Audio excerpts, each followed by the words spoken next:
नितीश कुमारांना मुख्यमंत्री पदावरून हटवणार नाही तोपर्यंत डोक्यावरची पगडी काढणार नाही असं चॅलेंज दिलेली एक व्यक्ती आज बिहारची मुख्यमंत्री झाली। बिहारच्या राजकारणाच्या इतिहासात पहिल्यांदाच भाजपचा मुख्यमंत्री झालाय। मुख्यमंत्री झालेले सम्राट चौधरी यांची एक भन्नाट गोष्ट सांगतो, रील शेवटपर्यंत बघा। गेले 20 वर्ष नितीश कुमार हे बिहारचे एक हाती मुख्यमंत्री होते।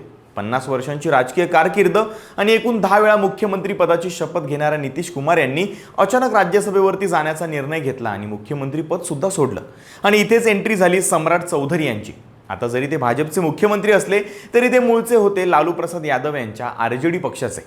तिथून त्यांनी राजकारणाला सुरुवात केली होती। त्यांचे वडील शकुनी चौधरी हे बिहारच्या राजकारणातलं एक मोठं नाव होतं। 1999 मध्ये वयाचा वाद झाला तरी राबडी देवी सरकारने सम्राट चौधरी यांना अवघ्या 31व्या वर्षी कृषी मंत्री केलं होतं। नंतर 2014 मध्ये त्यांनी आरजेडी फोडली आणि 2017 मध्ये त्यांनीच भाजपमध्ये प्रवेश केला। सप्टेंबर 2022 मध्ये आईच्या निधनानंतर सम्राट चौधरींनी डोक्यावरती पगडी बांधायला सुरुवात केली। जेव्हा नितीश कुमार भाजपची साथ सोडून तेजस्वी यादव यांच्यासोबत गेले तेव्हा विधान परिषदेमध्ये नितीश कुमारांनी त्यांना पगडीबद्दल डिवचलं। सम्राट चौधरींनी तडक उत्तर दिलं, साहेब तुम्हाला मुख्यमंत्री पदावरून खाली खेचल्यावरच ही पगडी उतरेल।